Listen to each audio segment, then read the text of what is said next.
When you think of Canadian metro systems, Vancouver, Toronto, and Montreal come to mind. Somewhere near the bottom of that list is Calgary C-Train. And there's no wonder why. It's a light rail. And light rail is naturally trash. Well, that was a short video. Make sure to like and subscribe for more transit content, and thanks for watching.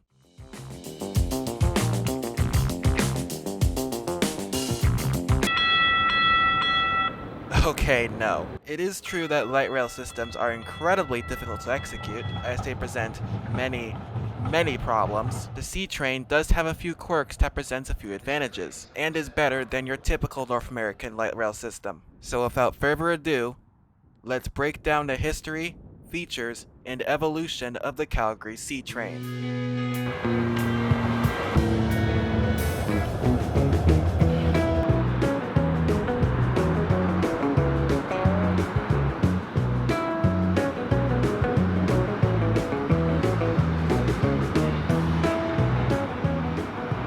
The C-Train's development started in 1967 as a standard metro in a very brief metro boom across North America. This was changed to a U-Bahn-inspired LRT system in 1975 due to financial concerns. With approval from the City Council, what would become Calgary's Southern Line began to take shape in 1977. The original portion of the C-Train opened on May 25, 1981, between the city center and their main garage and depot at Anderson Station. The downtown section is run at grade with staggered side platforms built throughout the core. This design does allow for super convenient access to and from the train compared to underground or elevated stations. The rest of the section is also run at grade, but more akin to a conventional rail system. All trains running on the C-Train are high-floor right-rail vehicles, or LRVs, built by Siemens. The first of these trains was the Siemens Duewag U2. The trains first started life in Germany as the original Frankfurt U-Bahn trains in 1965. The first American exports of the train arrived in 1977 for Edmonton's LRT system, and would later start operating in San Diego, which would open later the same year. Nearly 300 of the type were built, with the last units produced in 1990, after a 22-year production run. Like other trains during their time, the Duewags had quite the interesting interior, with its German heritage on full display. In 1985, a second line was constructed east to Whitehorn Station in preparation for the Winter Olympics. The route made a handful of stops along the way. One of these stations included the Calgary Zoo of all places. All the stations in this extension share a blocky tile design, with red or green paint on the building's exteriors. The original line was dubbed Route 201, and the new branch was dubbed Route 202. Route 201 received an extension in 1987, making stops at Sunnyside, Sate, Lions Park, and a new terminus at Banff Trail. The line was extended once more to Brentwood in 1990. Where it would become the northwest terminus. Along with these extensions was an additional pair of Siemens Duewag U2 AC prototypes from Edmonton. They were first built in 1988 and very briefly served until they were sold to Calgary in 1990.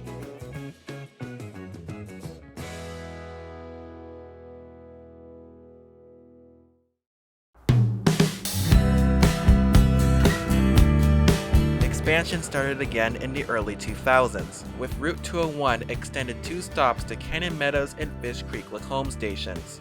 Along with this came the Siemens SD160, a brand new LRV with digital displays and modern technology. With this, Calgary had the second biggest gap between models in design age. The Siemens SD160 design was first built as the smaller SD100 in 1992. Calgary Transit became the launch customer of the larger SD160 in 2001 with AC motors and plugged doors. These interesting looking units would be delivered to Calgary until 2007, with just over 70 delivered. Route 201 was once again extended on the north end to Dalhousie in 2003.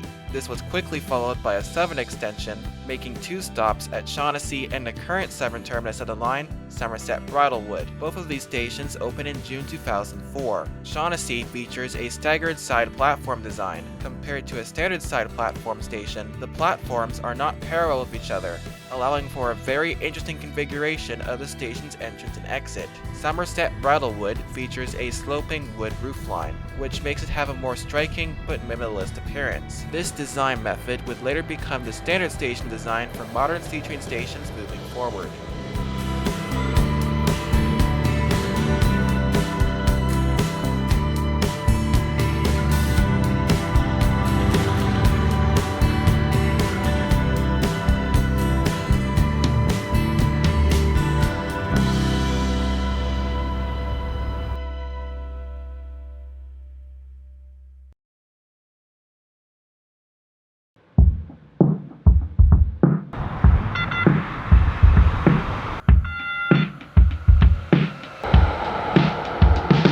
Route 202 finally received some love in 2009, with an extension to McKnight Westwind Station and a refurbishment of Whitehorn Station. Along with this came the largest C-Train facility, which was named after Oliver Bowen, a descendant of original black settlers into the area. He was instrumental in designing the original C-Train, so the new facility was dedicated to his memory by the city.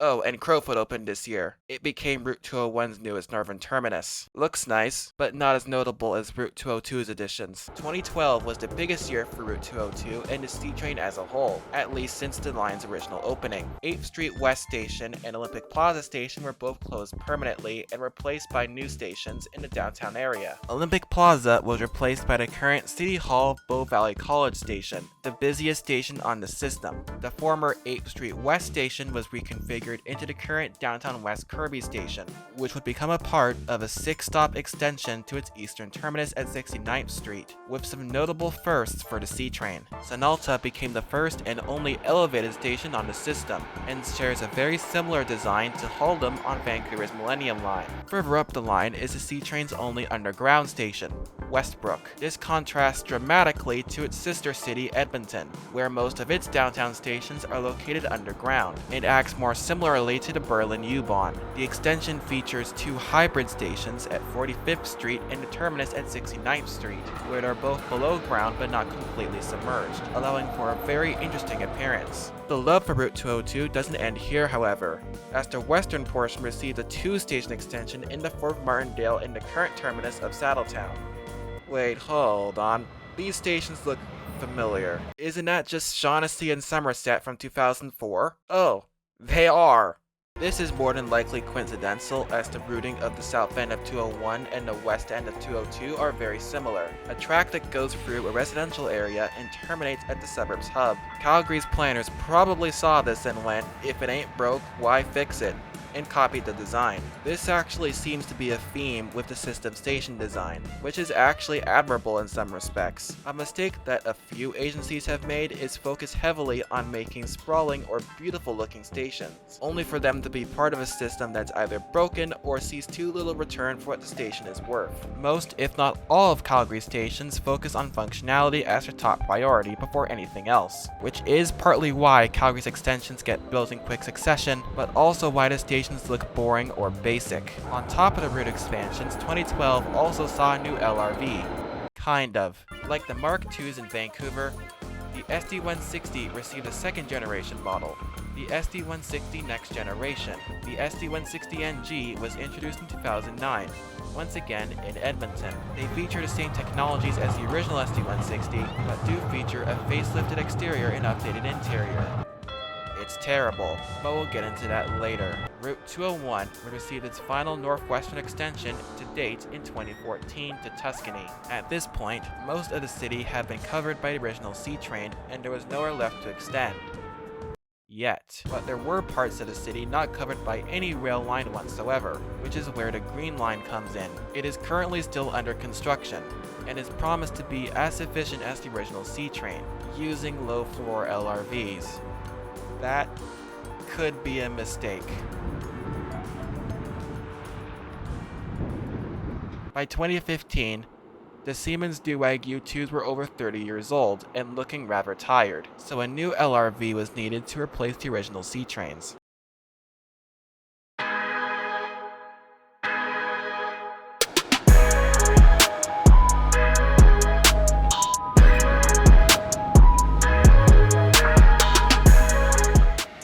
Meet the Siemens S200, one of the best metro trains I've ever ridden. They not only look amazing, but they have displays that the Mark V promised. In 2015, the first were delivered that year, allowing for the retirement of the AC cars and a few of the older units. At the same time as the S200, Chinook Station was reconfigured by having its footbridge like Heritage and Southland removed and changed to a standard crossing. This was done between 2014 and 2016. However, the same year, a C-Train lost control on approach to Tuscany Station on Route 201, resulting in a dramatic derailment. While no one was seriously injured or killed, SD-160-2311 sustained serious damage and written off. Also around this time, the route's original line names, Route 201 and 202, were retired and referred as the red and blue lines respectively. This was actually a long time coming, as people referred to the lines as their colors to improve simplicity, to the point that the numbers were used less and less and eventually retired. This decade has been relatively quiet for the C-Train, as most big changes were happening elsewhere around the system, such as the construction of the Green Line and the introduction of the Max BRT, but it wasn't completely forgotten, as Victoria Park Stampede Station received a reconfiguration in 2023. It was changed from an island platform station to a side platform design with the same modern but minimalist touches. At the same time, the original SD-160s received a major refurbishment with similar seats and displays to the S200s. Speaking of the S200s, 15 more have been ordered for delivery in 2025, allowing for the retirement of the last of the Duwag cars.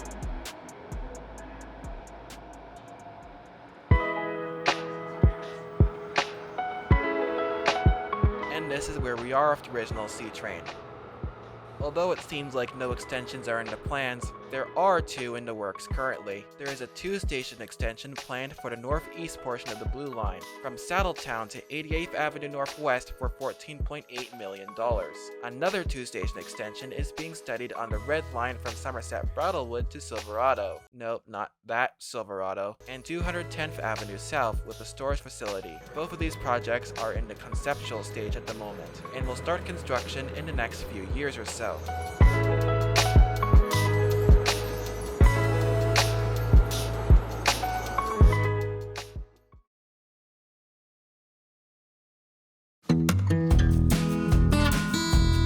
The station design shares a lot in common with its western counterpart in Vancouver. Spoiler, there will be a lot of Skytrain comparisons here. The stations, depending on their stint under construction, seem to be built in bulk with duplicates or more of similar station designs on a section of line.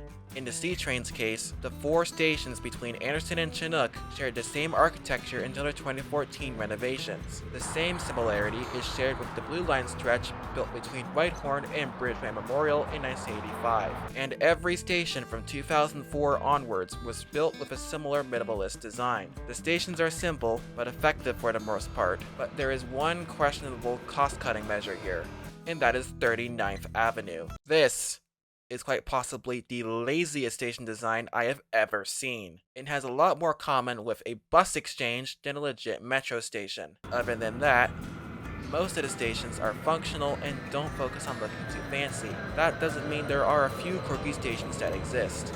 Fish Creek Lacombe opened in 2001 and served as the southern terminus of the Red Line until June 2004. Nestled in a very scenic spot, the station has a very simplistic but visually pleasing platform shelter inspired from classic station designs from the 1920s. Fish Creek also has a classic-looking station house serving as the front entrance. The nearby Canyon Meadows shares a very similar retro-style design with a green roof and brick superstructure. The 2012 Blue Line Eastern Extension has a group of interesting-looking station designs due to the area's hilly nature. Sinalta, Westbrook, 45th Street, and 69th Street have their platforms above ground, underground, or partially submerged, allowing for a little bit more of a unique looking feel on the relatively generic extension.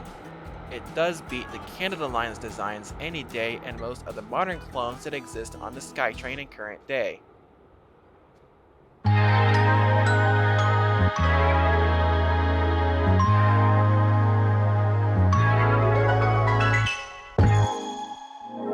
The trains operating on the C-Train are all built by Dewag and Siemens.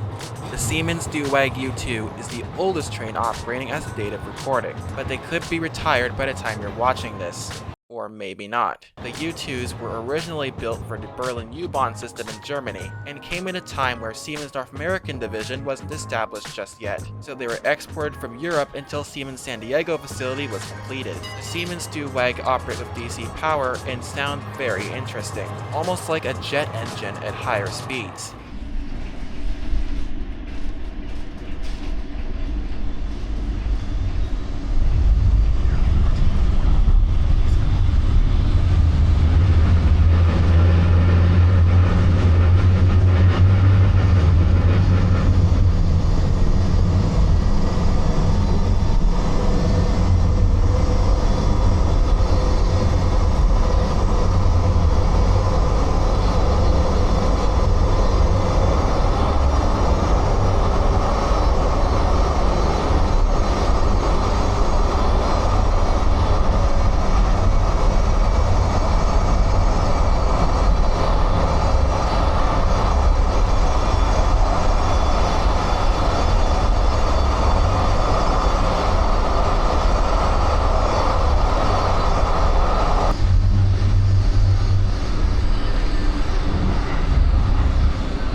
The ride quality is actually decent at slower speeds, but with their age, they move a lot more at higher speeds.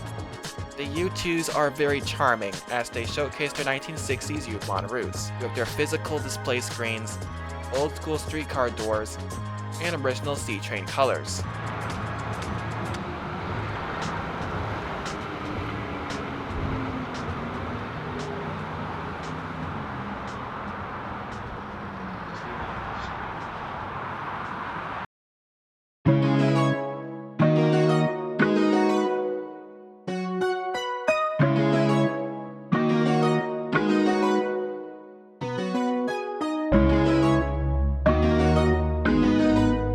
The next oldest trains are the first generation Siemens Dewag SD160s from 2001. They originally came in the same livery as their predecessors, which looked weird on them. These trains in general look kinda strange. This might be a hot take, I mean what else is new on this channel, but the original SD160s are not the nicest looking things and resemble a goat. Their traction motors also don't really help matters that much.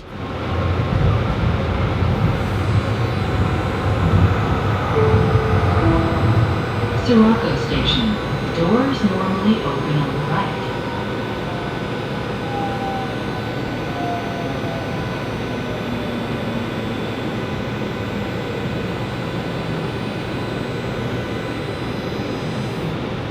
The cars do look better in their current colors though, but it's not the outside that's important here.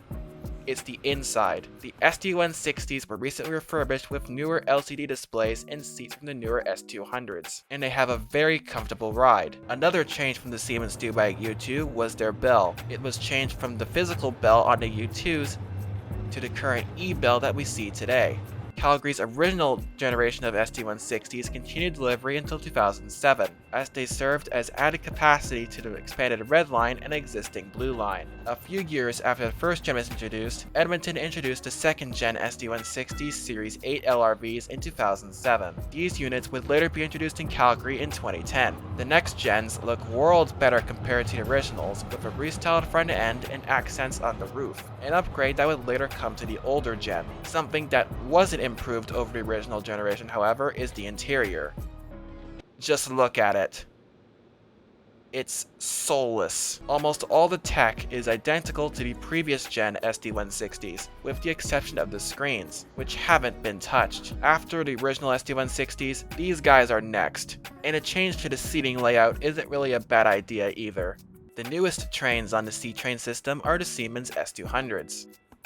These are the best C-Trains. But why? Firstly, their appearance. The newer Calgary Transit colors fit these units perfectly and makes them stand out over the other cars. The S200s display their modernity in a tasteful and attractive way, with LED lights located in their natural locations and the black naturally fitting into the paint scheme, unlike other Metro cars. The interior is very similar to the brand new Mark V cars on the SkyTrain, but built 10 years earlier. They have a very similar sideways seating layout as the Siemens SD160NGs, but there's actually a reason for it. These cars are designed to be capacity eaters in the ideal train and heavy rush hour periods, where these trains execute their job perfectly, for the most part. The traction motors in these trains also sound amazing.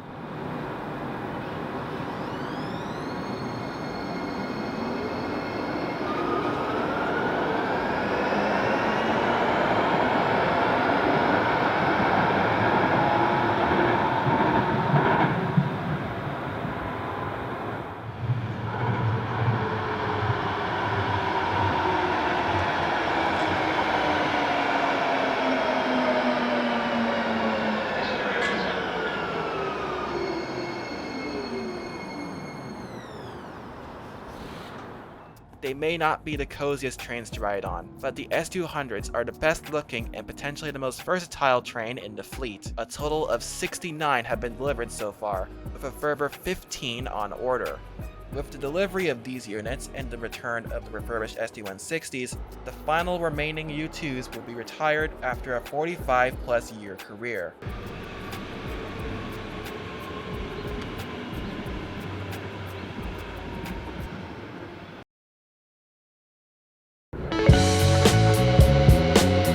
For the most part, the C-Train's operations defy the LRT stereotype. The trains can travel at an operating speed of 80 km/h in typical operations, and as high as 90 km/h in catch-up mode. Both of these speeds are on par with the Mark II and newer SkyTrain cars. The reason why the C-Train can achieve these higher speeds is because of its high-floor LRV design and track design. This is especially evident on the Tuscany to Banff Trail section of the Red Line along Crowchild Trail, which essentially operates in a straight line with lots of grade separation. The C-Train speed is down to its high-floor design. In a high-floor vehicle, the wheels and axles are not incorporated into the passenger compartments and is essentially a body-on-frame design, allowing for higher speeds and a more comfortable ride. A low-floor vehicle has the opposite design language. This is fine on a vehicle like a bus, where there is no difference in speed or wear, but on an LRV, it makes massive differences in prime operating conditions. Low-floor trains are based off of trams, or streetcars if you're from Ontario, that have lower operating speeds and are just less versatile than their high-floored counterparts. High-floored LRVs can be as versatile as a standard metro vehicle or train and travel at higher speeds. Headways on the C-Train are about 5 minutes in rush hour periods, 10 minutes off-peak, and 12 minutes on weekends on most of the system. But in the downtown section, all of these headways are cut in half. This is no match for the SkyTrain's near 1-minute rush hour operations, but for a city and system of its size with manual operations, it's still excellent. Only one problem, however. Every LRT system suffers from the lack of grade separation. The C-Train is sadly no exception. Besides the Crowchild corridor, almost every C-Train station has a ground crossing for pedestrians or vehicles to traverse over the tracks, where there are moments of very questionable decision making causing brief delays on the C-Train. In the world of transit, time is everything. That 20 seconds could mean the difference between making or missing a connecting bus, and it's those moments that make transit a horrible experience. Sadly, some of these incidents can prove fatal, which absolutely slows traffic down to a standstill. This problem is worse with low-floor vehicles, where a modern SUV can easily damage the train's windshield or even knock it off the tracks, which made Surrey's decision to nearly build one in the worst region of Canada for drivers very sus. LRTs would and probably will never work in Vancouver. Enough said.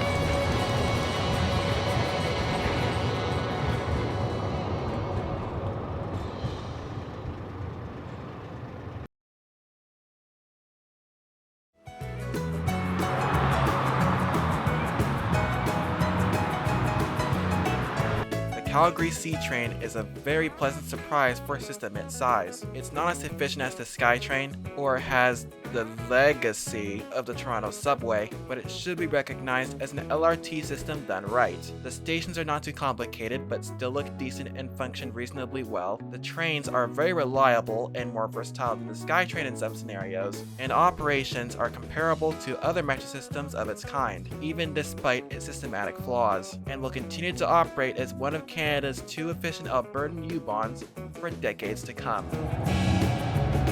This train settled down.